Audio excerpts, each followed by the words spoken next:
ჩაჯეკ. ჟურნალისტები ვართ, ხელი აგა. მენი დედა მოხარ.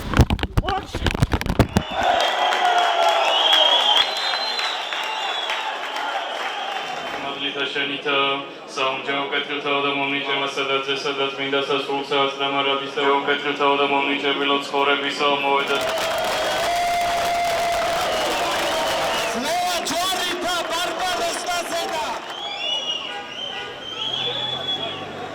საქართველოს გაუმარ! გაუმარ! ლექსოს და ჩვენ ჟურნალისტებს, ოპერატორებს, უყურეთ რა ხდება რუსთაველზე ამ წუთებში. კარგად უყურეთ.